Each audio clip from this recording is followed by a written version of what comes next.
Bonjour à toutes et à tous. On va commencer. Je suis ravie de vous accueillir aujourd'hui pour ce webinaire consacré au calcul des BEL en santé prévoyance. Ce sujet au cœur de la gestion actuarielle et financière des compagnies d'assurance est essentiel pour assurer une évaluation précise des engagements et garantir la solidité financière de nos institutions.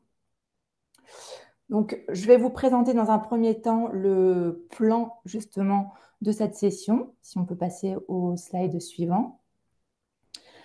Donc, je rappellerai le contexte de la mise en œuvre de la rédaction de ces guidelines.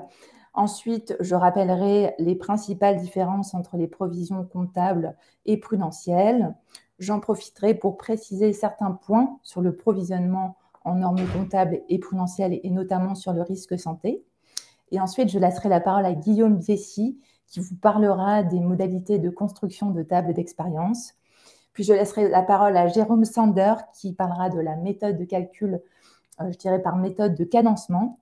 Et enfin, je laisserai la parole à Ruth Gouez-Baranès, qui abordera certains points spécifiques, tels que la frontière des contrats, la réassurance, la revalorisation des rentes, les frais et le traitement des provisions d'égalisation. Voilà. Alors, pour rappeler un peu le contexte de la mise en œuvre de ces guidelines, donc c'est un sous-groupe de travail du groupe de travail prévoyance qui a été mis en place en septembre 2023.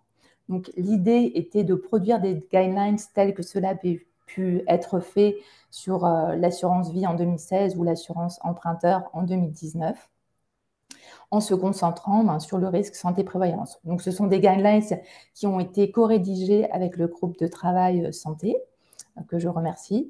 Et j'en profite également pour remercier l'ensemble des participants au sous-groupe de travail BEL Prévoyance Santé qui ont contribué activement à la rédaction de ces guidelines. Donc, il y avait Jérôme, Guillaume, Ruth, bien évidemment, mais je tiens également à remercier Mouna Rosenbaum, Guillaume Blessiot, Aïssatou Dieng, Éric Flinois et Lucie Parianti.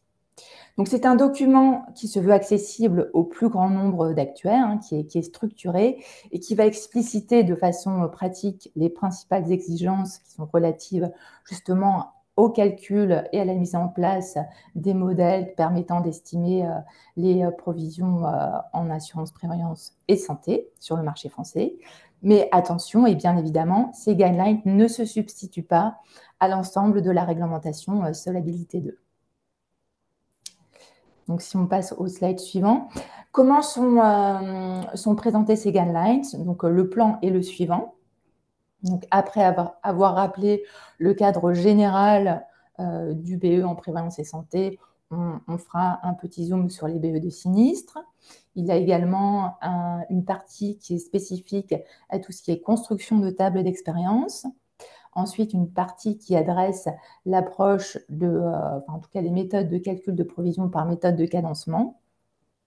Sont ensuite abordées les problématiques spécifiques aux primes futures, puis tout ce qui concerne la projection des frais, avec un point d'attention particulier ensuite sur la revalorisation des rentes et sur les BE liés à la provision d'égalisation. Et enfin, il y a une dernière partie qui adresse les spécificités relatives à la réassurance. Donc, ces guidelines sont en ligne sur le site de l'Institut des actuaires. Et donc, après leur validation par la commission prévoyance, elles deviendront une norme professionnelle. À savoir qu'il y a eu une phase de consultation là sur le mois de mai qui a permis d'avoir certains retours sur ces guidelines. Donc, si on rentre maintenant un peu plus dans le vif du sujet, quelles sont les principales différences entre les provisions comptables et les provisions prudentielles? Alors, il y a déjà une différence au niveau du taux technique, taux d'actualisation qui va être utilisé, puisqu'en normes comptables françaises, on utilise un taux d'actualisation unique ou un taux spot, qui va dépendre de la nature du risque, que ce soit un risque vie ou non vie, ça ne va pas être le même taux, et aussi en fonction de la durée des engagements sous-jacents. Mais dans les normes prudentielles, on n'aura plus un taux spot, mais on aura une courbe des taux sans risque, donc qui va être fournie par l'EIOPA et qu'il faudra utiliser dans les calculs. Il y a également toutes les bases techniques et notamment les tables qui vont être utilisées, hein, que ce soit des tables de décès ou des tables de maintien en incapacité, invalidité. En normes comptables, on utilise des tables réglementaires ou, si les données de certaines compagnies le permettent, des tables certifiées, donc des tables d'expérience donc certifiées par un actuaire indépendant. Dans les normes prudentielles, les tables doivent être justifiées, c'est-à-dire qu'il peut y avoir l'utilisation de tables d'expérience. Elles doivent être justifiées, documentées, mais pas nécessairement certifiées par un actuaire indépendant. Et enfin, il y a également une différence au niveau du traitement des revalorisations des rentes, puisqu'en normes comptables françaises, les rentes sont calculées sur la base d'un niveau atteint. Et donc, il n'y a pas de prise en compte des revalorisations futures, sauf s'il y a recours à l'utilisation d'un indice externe, alors qu'en normes prudentielles, l'ensemble des rentes seront soumises à revalorisation, que celles-ci soient légales ou contractuelles.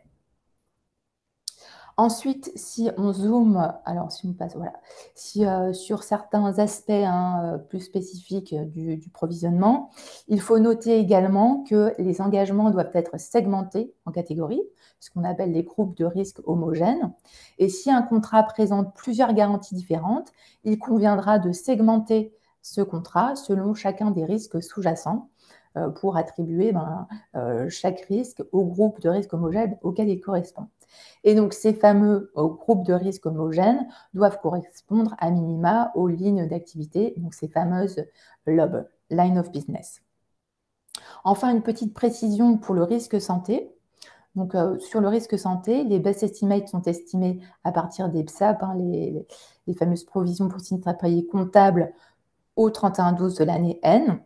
Et ensuite, pour calculer la provision en S2, donc on fait une projection des PSAP au 31-12 de l'année N par année de survenance et par inventaire futur à partir d'une cadence de liquidation des prestations de sinistre.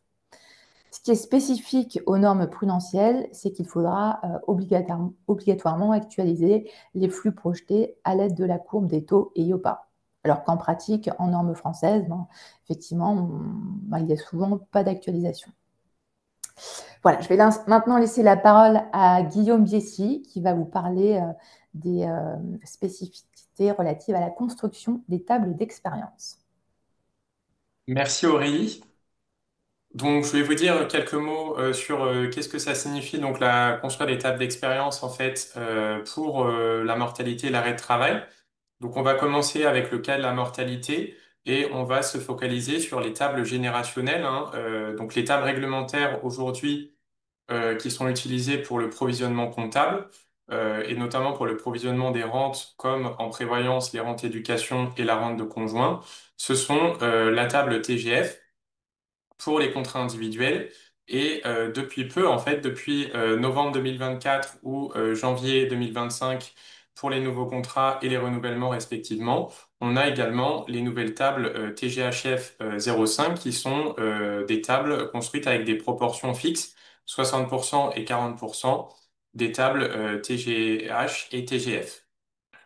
Donc, il faut savoir que ces tables réglementaires, en fait, ont été construites hein, en 2007 sur la base de données, à la fois des données de la population française et des données de population assurée, sur une période de 1996 à 2005 pour la population assurée. Et donc, ces tables, en fait, elles incorporaient un niveau de mortalité qui était celui observé sur les portefeuilles de rente qui ont été mises à disposition pour construire les tables et elles incorporaient des améliorations de mortalité qui, elles, étaient celles de la population française et qui avaient été construites par l'INSEE sur la base des données nationales de toute la population française. Donc il faut savoir que dans cette période de construction, en fait, c'était un contexte où les améliorations de mortalité d'une année sur l'autre étaient plutôt importantes, un contexte plutôt faste où l'espérance de vie s'accroissait assez rapidement. Mais il s'est passé pas mal de choses depuis, notamment depuis les années 2015, 2010, 2015, en France comme dans d'autres pays occidentaux, on a assisté en fait à un ralentissement des améliorations de mortalité. Depuis 2020, avec la Covid-19, les améliorations de mortalité ont carrément stoppé. Et en fait, on a une régression assez forte en fait des améliorations de mortalité qui, sur la base des dernières données disponibles pour l'année 2022 notamment, montrent que le niveau de mortalité en 2022 est plus élevé que celui qu'il y avait en 2019. Donc on a des améliorations qui ont ralenti, voire même stoppé depuis 2020. Et d'un autre côté, on a des tables de référence, en fait, des tables réglementaires qui modélisent en fait une amélioration ininterrompue de la mortalité et donc une espérance de vie en croissance continue. Comme vous pouvez le voir par exemple sur les courbes qui sont sur la droite de ce slide. Donc les lignes en traits pointillés avec des points, en fait, ce sont les espérances de vie à 16 ans et à 60 ans prédites par l'état réglementaire. Et les courbes, en fait, avec des intervalles de confiance, c'est plus ou moins le faisceau des espérances de vie données, calculées à partir de la mortalité française. Donc on voit qu'il y a un écart très important, une prudence très importante des tables réglementaires par rapport à la population française, mais surtout on voit que cette prudence, elle n'est pas constante avec la génération, mais elle a tendance plutôt à s'accroître avec le temps. Donc les tables réglementaires deviennent aujourd'hui de plus en plus prudentes.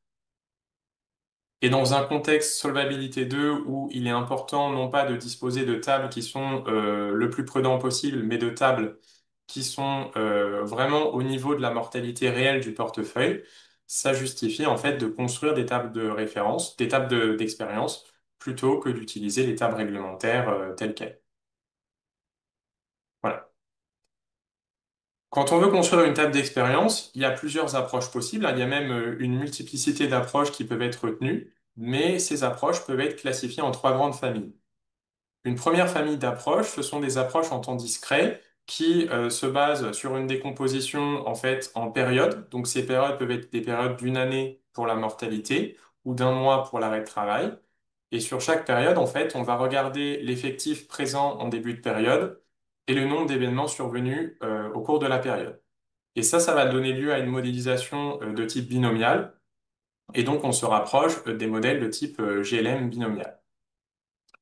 Une approche diamétralement opposée consiste en fait à travailler directement sur des données individuelles dans un cadre d'estimation en temps continu. Et ça, ce sont les approches de Kaplan-Meier, de Nelson à Allen, le modèle de Cox, ou encore, pour citer des approches un peu plus récentes, les forêts de survie aléatoires, ou même le survival gradient boosting.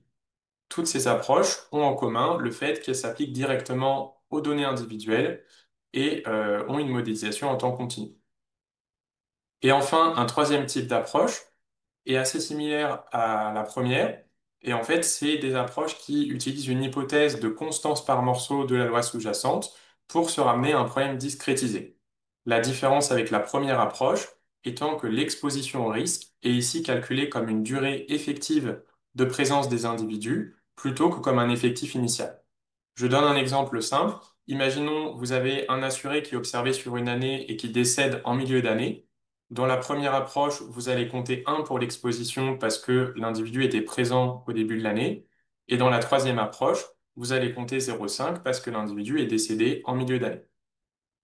Donc la différence entre la première et la troisième approche, c'est surtout sur le calcul de l'effectif.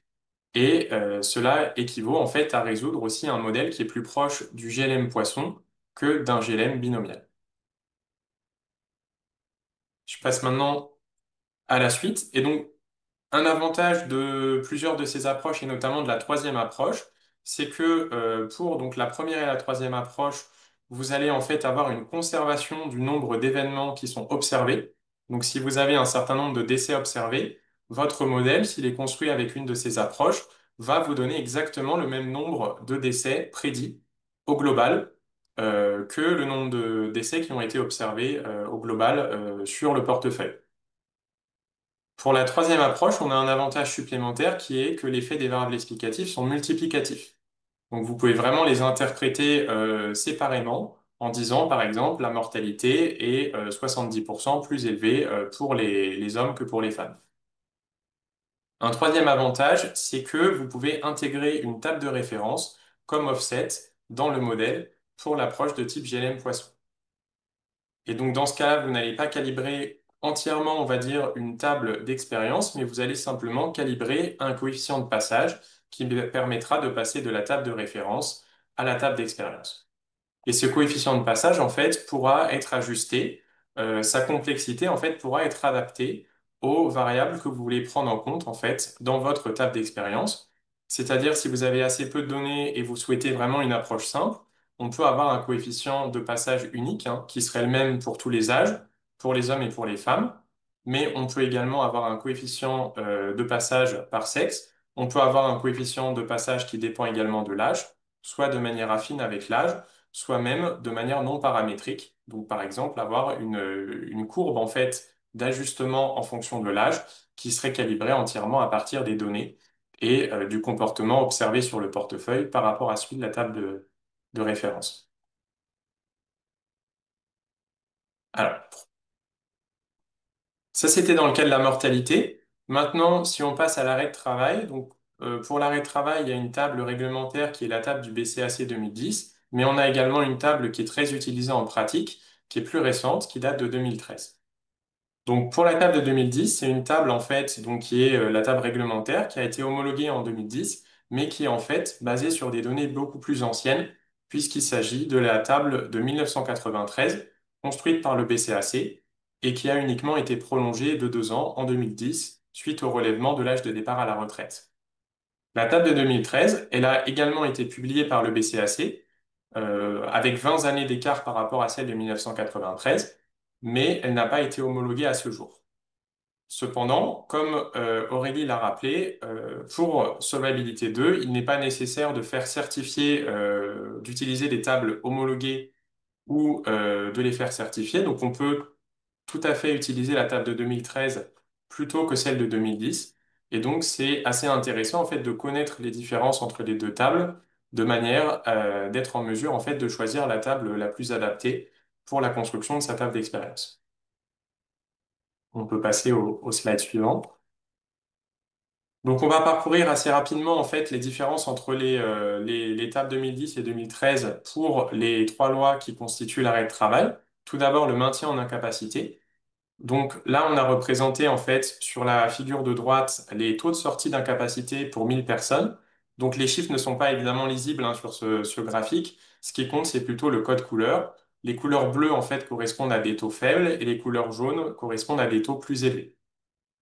Quand on regarde la table du BCAC 2010 qui est en haut du graphique et la table du BCAC 2013 qui est en bas du graphique, on voit une différence frappante, c'est que la table de 2013 est beaucoup plus régulière que celle de 2010.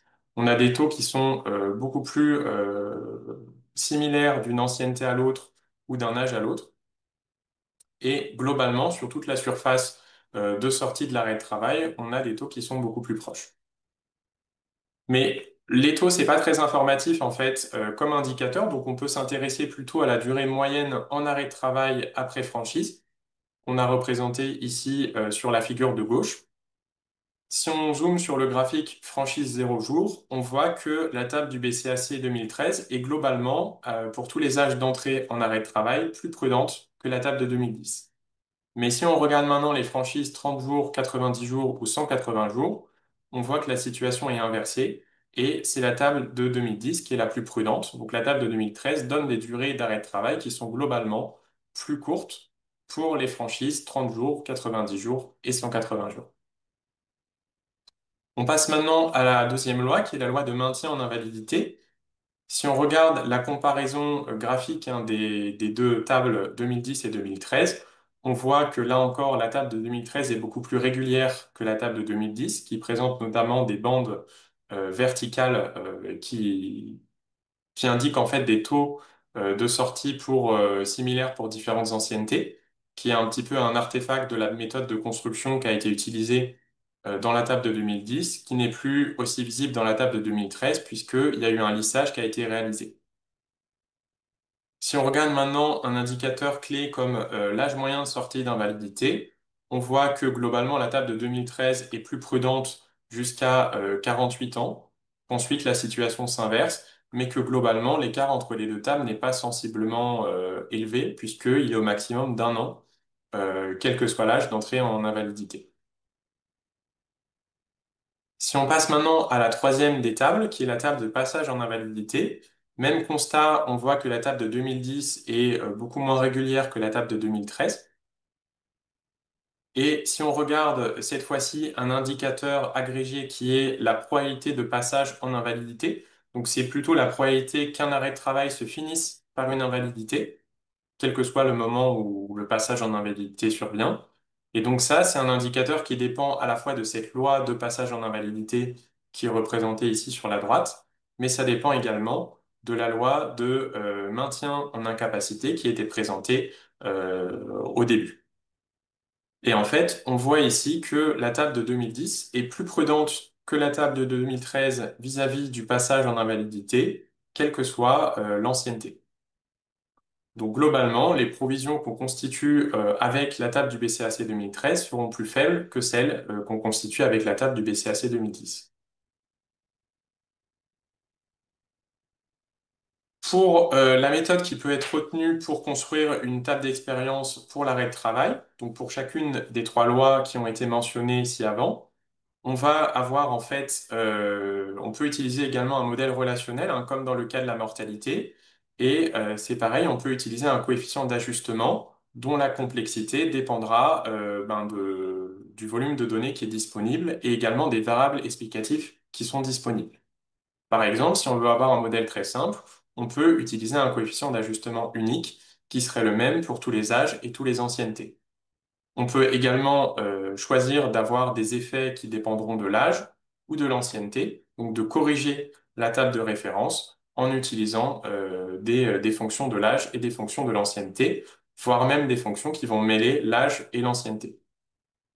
On peut également faire intervenir d'autres variables explicatives, même des variables qui n'étaient pas dans la table de référence, comme le sexe, la catégorie socio-professionnelle, le type de produit, individuel, collectif, TNS, ou la franchise. L'idée, c'est d'avoir un modèle qui ne fait pas de surapprentissage, donc il faut être sûr d'intégrer des effets qui sont statistiquement significatifs, mais le but étant d'avoir une table qui est le plus proche possible de notre portefeuille, on peut adapter en fait la complexité du modèle à ce dont on dispose dans les données et le volume de données évidemment dont on dispose, puisqu'on ne va pas construire une table trop compliquée si on dispose de peu de données, notamment pour la partie invalidité.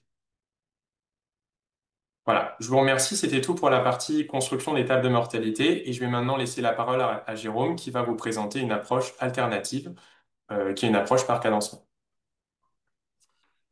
Merci Guillaume. Effectivement,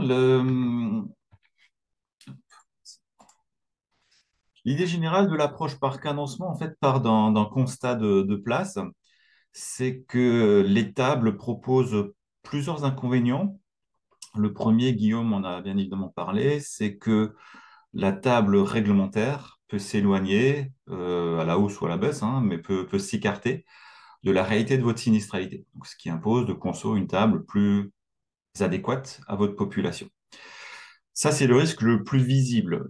Il y en a un deuxième qui est beaucoup moins connu, mais qui est, à mon sens, beaucoup plus important. C'est la connaissance des sinistres à la date de clôture. 31-12, quand un organisme d'assurance va établir ses provisions techniques, eh ben, il faut déterminer la liste des personnes qui sont en incapacité. Et ça, malheureusement, c'est quelque chose qui est très mal connu, puisque c'est un risque très court. On rentre très vite en incapacité, on en sort très vite, ce qui fait que la visio 31-12 est erronée. Et les organismes d'assurance ont des règles de sélection de sinistres qui sont généralement basées sur la date du dernier paiement. Si j'ai eu un paiement dans les 2, 3, 4 derniers mois, hein, c'est un paramètre qui est très variable d'un organisme à l'autre, on sélectionne le sinistre pour le provisionner classiquement avec les tables BCAC. S'il n'y a pas eu de paiement depuis 2, 3, 4 mois, ben, on va considérer que la personne est sortie de son arrêt de travail et qu'on ne l'approvisionne pas. Donc, ces règles sont souvent très arbitraires, très variables d'une entreprise à l'autre, et elles posent un réel problème sur la notion de best estimate, parce que si je provisionne des personnes qui ne doivent pas être provisionnées, et si au contraire, je ne provisionne pas des personnes qui doivent être provisionnées, c'est-à-dire tous les arrêts que vous ne connaissez pas, vous allez taper à côté de la plaque. Troisième contrainte, c'est que lorsque vous avez identifié vos sinistres connus, bien évidemment, il faudra compléter la provision par des inconnus, une provision pour sinistre tardif, ce qu'on appelle également les IBNR. L'approche par cadencement va s'exonérer de ces trois contraintes. pour faire un calcul rapide en s'exonérant de la qualité de la table, en s'exonérant de la question de la sélection des sinistres et en intégrant en même temps l'estimation des sinistres tardifs. Donc, les trois atouts que je présente ici, j'en rajouterai un quatrième, c'est que la méthode que je vais vous présenter est très rapide en termes de mise en œuvre. En quelques heures, si vous avez des bases de données qui sont propres et une connaissance d'un outil de gestion de base de données type SQL, vous pouvez très facilement mettre en place ce type de méthode. Alors, si on balaye les différents risques qui sont l'incap, l'aval et les rentes en attente, on va voir des approches un peu différentes, mais elles sont toutes basées sur des données historiques. Et donc ça, c'est des choses que vous avez dans vos systèmes d'information. De manière assez classique, hein, tous les organismes fonctionnent de la même manière.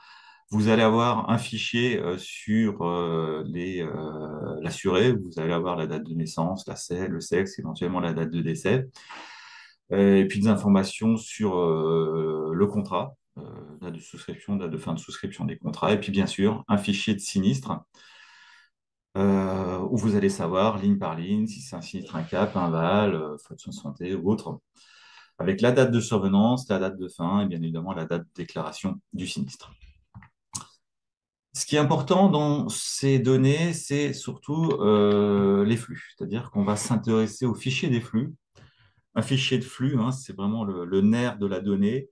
C'est pour chaque sinistre disposer de l'ensemble des périodes de paiement. Donc, si vous avez une illustration pour un même contrat, les périodes s'enchaînent, hein, mois par mois ou trimestre par trimestre, en disant voilà ce que j'ai payé pour chaque période. Une ligne étant caractérisée par bien évidemment un numéro de sinistre, une date de début de période, une date de fin de période, et puis quel est le montant qui a été payé sur cette période, majoré le cas échéant d'une revalorisation, puisqu'en prévoyance, on a des revalorisations chaque année qui sont décidées et qui sont appliquées. Souvent, dans les systèmes d'information, on a séparation de ces deux informations. Donc ça, c'est le nerf de la guerre. Avec ça, vous allez être capable de produire des estimations best estimate en incapacité, en invalidité et en rente en attente. Comment? On peut essayer de balayer les différents risques en démarrant par l'incapacité. L'avantage de l'incapacité, c'est un risque extrêmement court. Donc, en tout cas, pour les populations de salariés, ça s'arrête à 3 ans. Principe, au bout de 3 ans, vous basculez en aval, même si dans la vraie vie, on a des passages qui sont beaucoup plus tardifs. C'est pas très gênant en termes de nombres qui sont très faibles au-delà des 3 ans. Et donc l'idée, elle est toute simple, hein, c'est comme en santé, c'est construire un tableau de cadencement.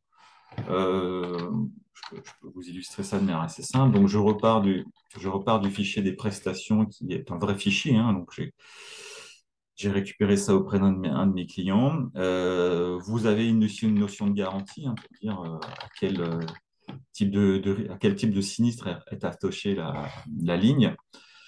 Les garanties, on peut les regrouper hein, ici entre des grands risques qui sont l'incapacité, l'invalidité, le décès, les rentes éducation, les rentes de conjoint. Mais à partir de ce fichier-là, vous allez tout simplement construire par du requêtage classique un tableau de cadencement croisé. Vous allez simplement mettre en ligne l'exercice de survenance du sinistre, l'exercice de développement, c'est-à-dire le paiement par rapport à l'année de survenance du sinistre, la prestation payée, c'est-à-dire la prestation de base plus la montant de la revalorisation.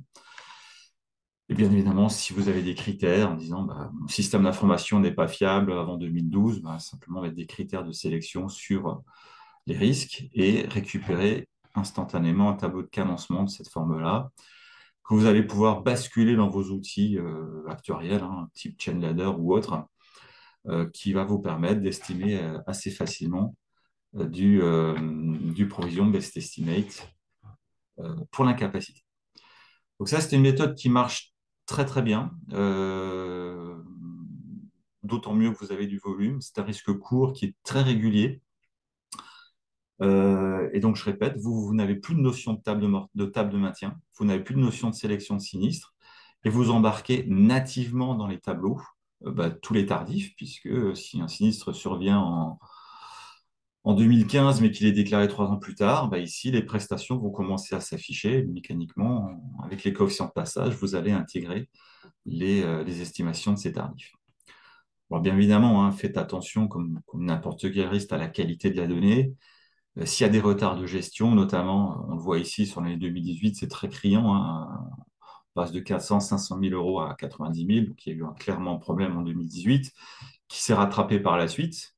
Mais ici, il y a eu un vrai souci à l'actuaire d'ajuster éventuellement les coefficients de passage pour neutraliser ce problème. L'invalidité. Deuxième risque sur la prévoyance. Donc ici, on est sur un risque long. Clairement, on est sur un risque long qui peut durer 10 ans, 15 ans, 20 ans, 30 ans. Vous tombez invalide à 25 ans, hein, vous en prenez pour 40 ans, donc c'est des risques très longs.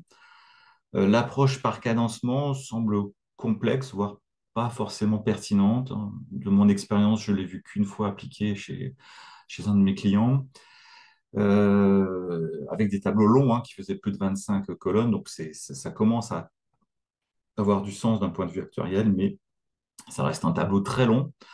Donc je vous propose une approche un peu différente qui rejoint un peu celle de Guillaume, mais là encore d'un côté plutôt pratique, c'est-à-dire qu'on ne va pas construire de table, on va essayer de calculer un coefficient d'ajustement entre la connaissance, la réalité des sinistres, et de l'autre côté, ce que donnerait théoriquement un calcul via les provisions mathématiques classiques BCAC. Donc cette méthode est assez simple. Qu'est-ce qu'elle va consister à faire? Ben, là encore, je vais rebasculer sur mon exemple et je repars, comme tout à l'heure, de ma base des prestations, qui est connue. Là-dedans, vous avez plein de lignes relatives à des sinistres d'invalidité. Donc, l'idée, dans un premier temps, c'est tout simplement de regrouper les lignes pour avoir une ligne par personne invalide. Donc, une ligne par sinistre, si vous préférez, et puis par requêtage, là encore, récupérer la date de naissance de l'assuré, quand est-ce qu'on a commencé à payer, c'est la date de première période indemnisée, qui en principe correspond à la date de passage en invalidité. Et puis la date de dernière fin de période indemnisée, sachant que si je suis au 31/12/2024, hein, c'est la date d'extraction, le sinistre n'est pas terminé, il est toujours en cours. En faisant cette requête, je vais également sommer les prestations, tout simplement, ici, en disant bah, j'ai une ligne par période payée, je fais la somme des prestations payées. Cette somme de prestations payées me dit, à l'heure actuelle, pour un sinistre qui est terminé, par exemple, pour un sinistre qui est toujours en cours, fin de période 2024, voilà l'ensemble des prestations qui ont été payées à date. Ça, c'est simple. Et l'idée qu'on a derrière ça, bah, c'est de dire, OK, j'ai une connaissance ici de 473 sinistres invalidité. Je me place à la survenance du sinistre, à cette date-là, et je calcule avec la méthode classique BCAC et mes tables réglementaires BCAC, quelles seraient les prestations attendues, la provision attendue, sachant que quand je dis prestation-provision, on va faire un calcul à taux zéro, c'est-à-dire pour retrouver l'équivalent des prestations attendues à payer, ce qui va nous permettre de comparer une provision théorique, une somme de prestations théoriques à taux zéro, avec la réalité des prestations qui ont été constatées. Et donc ça, cette deuxième étape de calcul, bah, c'est simplement mettre en place, avec vos outils, si vous avez des fonctions programmées, simplement récupérer ou calculer l'âge de la personne au moment où il va rentrer en invalidité, déterminer le montant annuel de la rente. Alors ici, j'ai fait un truc parce que je n'avais pas l'information en prenant la somme des prestations annualisées, en rapportant ça à la base 365. Et je remets bien sûr en face les prestations historiques et je vais pouvoir comparer ça aux provisions mathématiques ici. Hein, j'ai une fonction intégrée dans mon outil, coefficient d'invalidité, à taux zéro, qui commence tout de suite. Il vient de rentrer en invalidité. Et en faisant ce calcul, vous avez donc tête par tête le montant d'un côté de la PM attendue calculée par la table, de l'autre côté les prestations réelles qui ont été versées. Évidemment, vous allez avoir des écarts au tête par tête, c'est normal. L'idée essentielle pour nous, c'est de regarder le total. Donc 20 millions de prestations réelles, 24 millions prédits par les tables. Donc les tables sont prudentes par rapport à la réalité de mon risque. Donc ici, on va tout simplement abattre les provisions calculées par la PM classique BCAC. On va abattre ça de 15% pour trouver une provision best estimate. Donc vous passez comme ça rapidement d'une provision classique à une provision best estimate S2 pour vos calculs. Donc, dans S2, qu'est-ce que vous aurez à faire? Appliquer le calcul BCAC classique avec la courbe de taux IOPA et appliquer derrière un abattement de 15%. Troisième risque, les rentes en attente. Là aussi, on peut se dire c'est un risque long, mais en fait non. Les rentes en attente, c'est juste le passage d'un cap en aval. Et comme je l'évoquais tout à l'heure, ce passage est obligatoirement, en principe, réglementairement, survient dans les 3 ans après l'arrêt de travail. Donc l'idée ici, pour rester pratique, c'est de construire des tableaux de cadencement en nombre de passages d'incapables vers invalides. Donc là encore, c'est du requêtage. Vous avez la liste de vos arrêts de travail incap, vous avez la liste de vos travaux, de vos sinistres inval. On relie les deux par numéro d'assuré. Souvent, c'est même le même numéro de sinistre qui est conservé dans les compagnies. Et vous pouvez comme ça assez facilement construire un tableau qui va vous dire quel nombre de passages sont attendus d'une année à l'autre et appliquer là encore des méthodes chain ladder classiques pour estimer un nombre ultime de personnes qui vont être en invalidité. Je n'ai pas besoin de table, ni de table de passage, ni de table de maintien. Je n'ai pas besoin de connaître ma sélection sinistre. Ici, je suis juste en train d'observer historiquement combien de sinistres invalidité vont se déclarer au fur et à mesure que j'avance dans le temps. Une fois qu'on a cette estimation finale du nombre de sinistres, on peut éventuellement, c'est ce que je pratique et ça stabilise un peu les choses, ventiler ce nombre par âge entrée, ou en tout cas par fréquence d'entrée par âge. C'est-à-dire que si j'ai 300 sinistres, j'ai ici déterminé une ventilation par âge à l'entrée et je vais calculer un coefficient classique de rente d'invalidité pour chacune de ces personnes ventilées selon cette structure d'âge. Évidemment, dernière étape, c'est multiplier ça par le coût moyen d'une rente d'invalidité. Encore, c'est de la donnée historique que vous avez dans vos systèmes d'information. Dernier risque, celui-ci, je l'ai rajouté, donc il ne figure pas à ce stade dans le guidelines, mais j'ai quand même voulu vous montrer qu'il était tout à fait possible de faire une approche best estimate pour la maintien garantie d'essai. Donc, je rappelle très rapidement ce risque, qui est un risque introduit en 2001 dans la loi E20 par un nouvel article, l'article 7.1, qui oblige les assureurs à date, au moment de la survenance du sinistre inval ou incap, de maintenir leur couverture d'essai, même si demain le contrat collectif changeait d'assureur. Donc on parle bien uniquement d'un risque sur les contrats collectifs, il n'y a pas de provision maintien garantie d'essai sur les contrats individuels. Donc, quand on regarde les textes de loi, c'est assez sommaire, puisque la seule chose qu'on vous dit, c'est que le risque doit être provisionné. Et on s'arrête là. Donc, il n'y a pas de loi réglementaire, il n'y a pas de taux réglementaire. Le marché, dans sa quasi-totalité des acteurs, a repris la méthode proposée et les tables proposées par le BCAC. Et aujourd'hui, quand on regarde un petit peu ces dossiers, il y a très peu d'approches, en tout cas, il y a très peu d'études pour s'assurer de la pertinence de la provision. Ce qui fait que dans les provisions S2, on retrouve à peu de choses près l'actualisation de près les provisions S1. Il n'y a quasiment pas d'assureurs qui suivent ce risque, c'est-à-dire essayer de construire des tableaux de boni mal liquidation. Donc, ce n'est pas fait. Donc ici, petite approche pratique. L'idée est encore assez simple. Vous avez des fichiers de flux. Donc, à partir des fichiers de flux, vous êtes capable de déterminer qui est mort. C'est facile. Il y a un sinistre d'essai qui est survenu, vous avez un capital qui a été payé. Et vous avez bien évidemment la liste des personnes qui ont eu un arrêt de travail. Donc, l'idée est assez simple, c'est regroupement sur votre fichier de prestation de la somme de tous les capitaux d'essai qui ont été payés par personne. Première étape, ici j'ai 164 décès dans mon historique. Et de l'autre côté, faire la liste de tous les dossiers invalidité. Donc là, c'est juste un regroupement de tous vos flux par numéro de dossier, numéro de sinistre, et puis récupérer tout simplement la date d'entrée en incap et la date de dernière période indemnisée, la date de fin de dernière période indemnisée.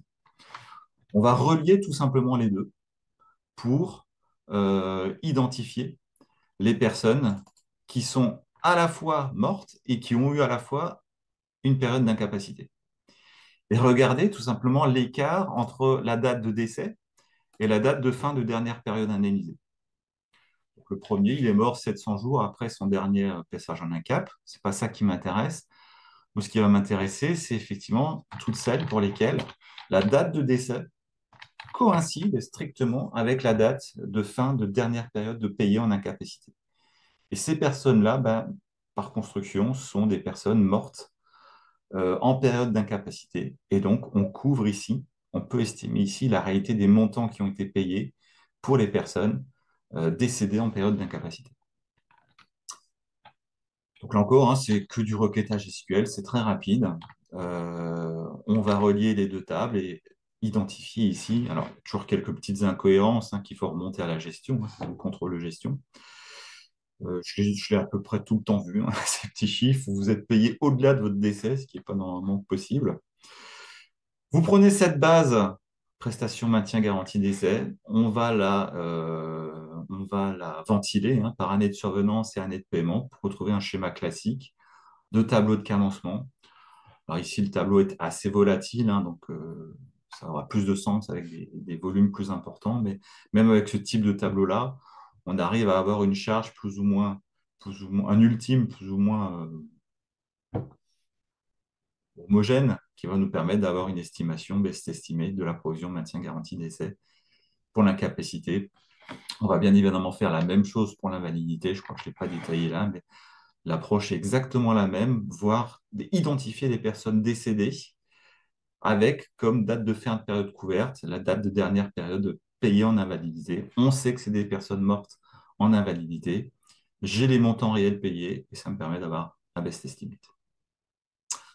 Voilà pour cette approche pratico-pratique hein, pour l'estimation best estimate des risques en prévoyance. Je vais céder la parole à Ruth pour le dernier volet sur des points spécifiques. Merci Jérôme. Donc on va maintenant balayer quelques points spécifiques. Donc tout d'abord, on va parler donc de la frontière des contrats. Si on peut passer à la slide suivante. Donc, pour la frontière des contrats, la première, ce qu'il faut avoir en tête, c'est que pour les institutions de prévoyance et les mutuelles, on est vraiment sur des contrats prévoyance classiques. On a un cas très formel, c'est-à-dire qu'on a des contrats qui débutent le 1er janvier, qui terminent le 31/12, et donc on a peu ou pas de provision pour primes non acquises. Ce qu'il faut aussi avoir en tête, c'est qu'en principe, la plupart des contrats, ils sont renouvelés avant le 31/12 par tacite reconduction. Donc, on est embarqué dans une année de production supplémentaire qu'il faut bien sûr intégrer dans nos calculs de best estimate de primes et donc dans nos provisions. Enfin, il y a aussi des contrats pour lesquels on s'est engagé sur un maintien de tarif et parfois c'est difficile à l'identifier dans nos systèmes d'information. Donc là, il faut bien être en mesure de les identifier et de penser à prolonger, donc modéliser la frontière des contrats jusqu'à la date à laquelle, en tant qu'assureur, on s'est engagé sur le maintien de tarifs. Donc maintenant, si on passe à la réassurance. Donc pour la réassurance, les mêmes principes, on est dans les mêmes principes qu'en comptes sociaux. Faut juste avoir en tête qu'en norme solvabilité 2, toute provision est une actualisation de flux futurs. Et donc, il faut avoir en tête cette logique de projection et d'actualisation de flux futurs, ce que l'on ne fait pas du tout en norme sociale. Et c'est vrai que cela, ça peut s'avérer être un peu complexe quand on a beaucoup de traités de réassurance qui sont pas forcément qui sont non proportionnels. Enfin, on a une segmentation qui nous est imposée par groupe de risque homogène, donc par GRH, par réassureur et par année de survenance. Et très rapidement, cela peut être très coûteux et en termes de temps de calcul. Et aussi, on se donne d'avoir des systèmes d'information qui sont assez robustes. Enfin, on a aussi il ne faut pas oublier en norme solvabilité 2 l'ajustement pour proba de défaut des réassureurs. Donc, dans les faits, on voit que l'impact, il est négligeable, mais il faut quand même bien avoir en tête qu'il faut le calculer parce que c'est un point sur lequel la CPR, elle prête beaucoup attention. Concernant donc la revalorisation des rentes, donc tout à l'heure, Aurélie, elle vous en a un petit peu parlé lorsqu'elle a abordé les principales différences entre les normes sociales et les normes et les normes solvabilité 2. Donc, ce qu'il va avoir en tête, c'est qu'en normes sociales, seules les rentes indexées sur un indicateur externe, donc par exemple le point Agirc-Arrco, ils intègrent une revalorisation future. Mais on note aussi qu'il y a beaucoup d'acteurs sur le marché qui ont ces indicateurs externes sur des garanties comme les rentes éducation, les rentes conjoints. En principe, ceci, n'est pas conforme à la réglementation, puisqu'en assurance vie, on ne peut souscrire que des engagements déterminés. Et en fait, à partir du moment qu'on a recours à un indice externe, on est sur un engagement qui est plus déterminé, et donc ceci est contraire à la réglementation. Concernant les frais, il faut bien penser à scinder les frais récurrents des frais exceptionnels et donc tout ce qui va être des frais, des frais d'investissement IT, des frais de marketing de nouveaux produits, ne pas les intégrer dans le cadre des frais récurrents. Et enfin, sur les frais, comme en normes sociales, il faut bien penser à distinguer les frais de gestion, les frais d'acquisition, les frais d'administration et les frais de placement. Et enfin, sur les provisions d'égalisation, en droit français, il faut avoir en tête que cette provision, elle sert à lisser le résultat dans le temps, mais avec une obligation de reprise dans les 10 ans. Et si dans les 10 ans, on n'a pas eu une obligation on n'a pas procédé à cette dotation, on doit repasser la différence dans le résultat. Et enfin, on notera aussi que il n'y a pas de il n'y a pas de provision d'égalisation en tant que telle pour la santé. On va plus appeler cela des réserves de stabilité, mais elles ne sont pas fiscalement déductibles. Donc voilà, merci beaucoup pour votre attention et si vous avez des questions, n'hésitez pas. Merci beaucoup à tous les trois pour cette présentation très claire. Donc effectivement, là, si vous avez des questions, n'hésitez pas à les écrire dans le chat pour que nous puissions y répondre. Il y a une question d'Amara à laquelle je peux essayer de répondre. C'est effectivement la ventilation de ces contrats par risque, puisqu'ici, lorsqu'on est en prévoyance, on a plusieurs risques. On a bien évidemment le capital d'essai, mais également en cas de décès, le paiement d'une rente d'éducation ou d'une rente de conjoint. Là, on est clairement sur de la vie, et donc c'est de la LOPI. Et sur la partie arrêt de travail, on en bascule sur la non-vie, avec trois risques, incapacité, invalidité, rente en attente. Et donc, on peut se poser la question de où est-ce qu'on met ça, dans quelle case, notamment le calcul du risque S2, sachant que le risque santé, le risque incapacité, invalidité doit être traité dans la branche santé. Et dans la branche santé, il y a santé SLT et santé non SLT, donc avec des modalités de calcul assez différentes. Sur la PALS, il n'y a pas forcément de pratique homogène.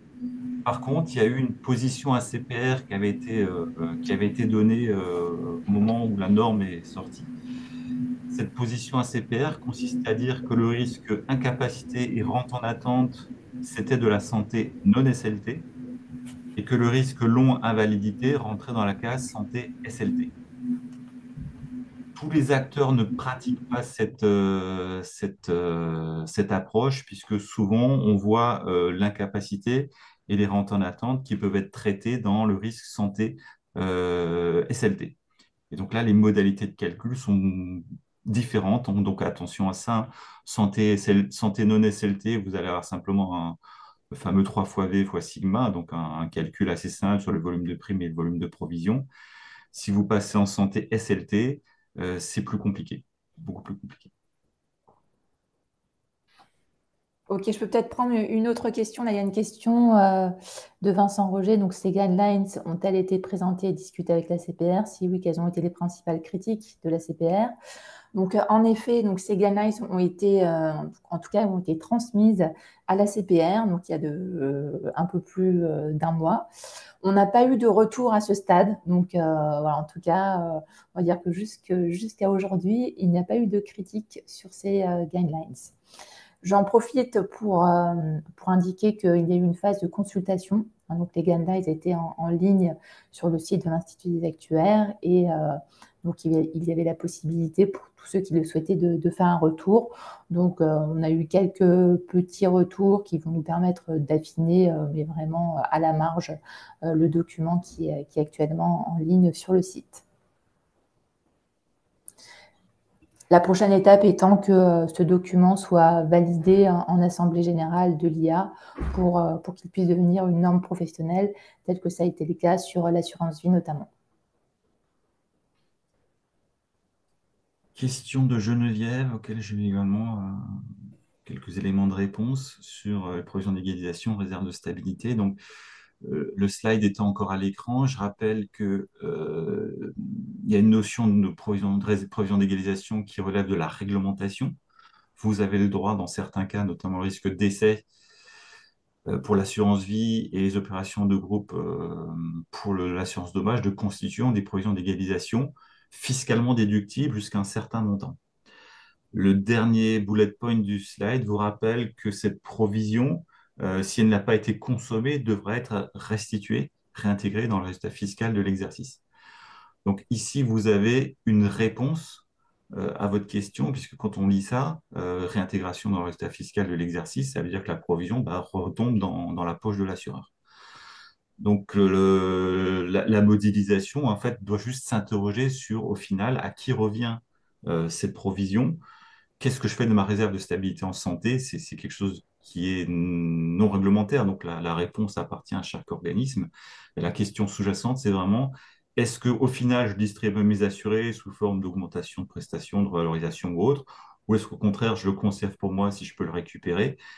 Si vous avez la réponse interne à cette question, ben, effectivement, ça va tomber soit dans l'intégration des flux futurs du best estimate, soit tomber dans les fonds propres de l'entreprise.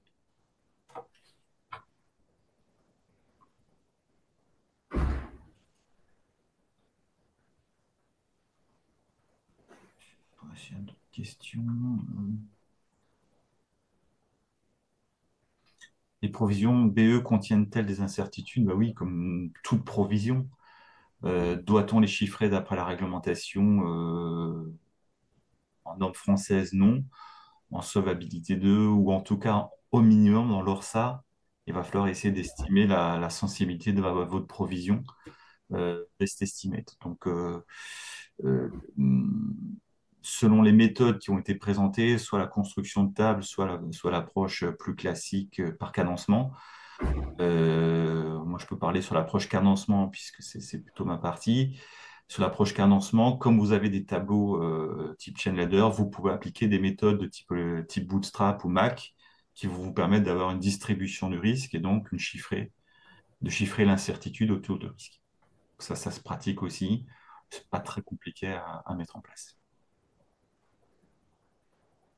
Pour compléter sur la partie table d'expérience, on peut évidemment bien sûr chiffrer l'incertitude, ce qui se traduit par la construction d'intervalles de confiance, à la fois sur les taux, mais on peut également calculer les intervalles de confiance sur tout type d'indicateurs, dont l'espérance de vie, le niveau des provisions.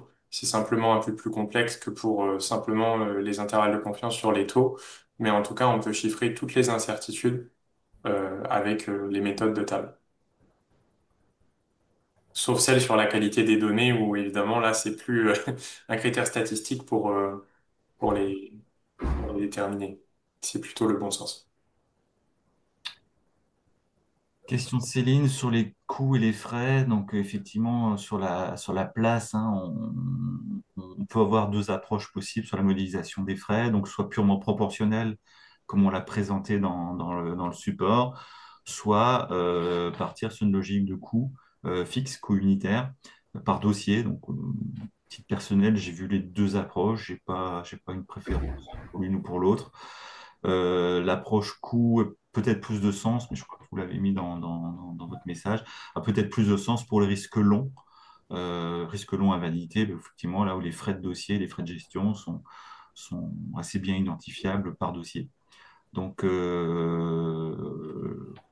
bien évidemment, si ça semble plus pertinent, prendre un mélange coût fixe, coût proportionnel pour l'estimation.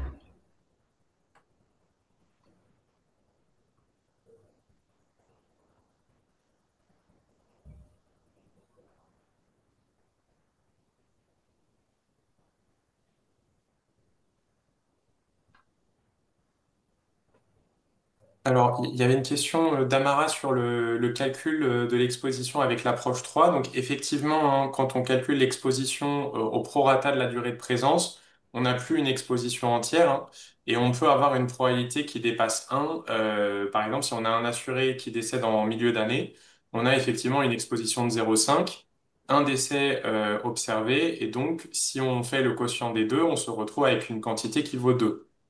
Mais en fait, ce qu'on calcule dans cette approche, c'est pas directement une probabilité, c'est plutôt ce qu'on appelle une fonction de hasard ou un taux central de mortalité, et ce n'est pas une probabilité. Donc après, on peut le transformer en probabilité.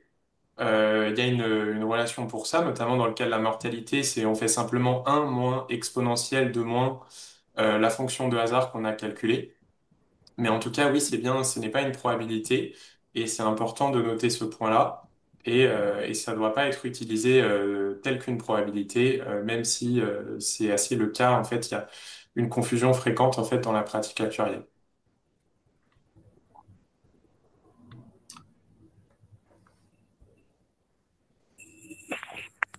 Alors, j'ai vu qu'il y avait une question un peu pratique sur le lien, en fait, pour pouvoir accéder au document. Donc, je vais vous le copier dans la conversation. En fait, il est dans la partie Assemblée générale, comme le document va être validé à la prochaine Assemblée générale. Vous pourrez le trouver à cet endroit-là. Mais je vous mets également le lien dans la conversation.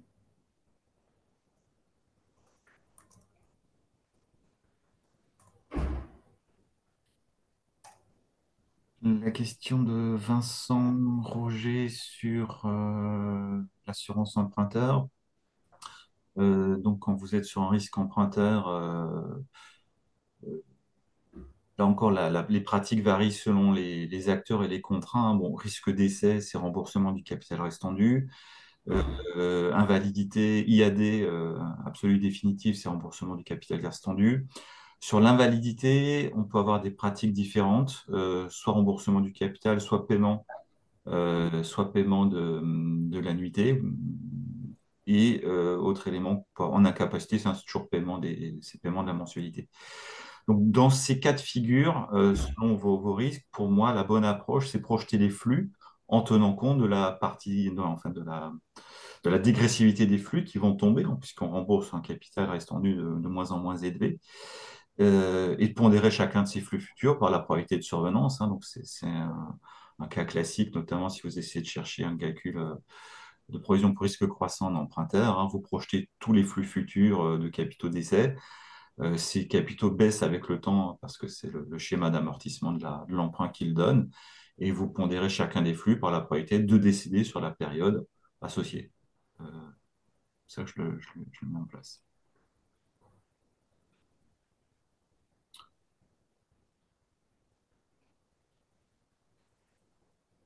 Ok, 13h30, je pense qu'on arrive au terme de cette présentation. Merci à toutes et à tous, en tout cas, pour votre présence en nombre à ce webinaire. Donc, vous pourrez les retrouver sur le site de l'Institut des actuaires.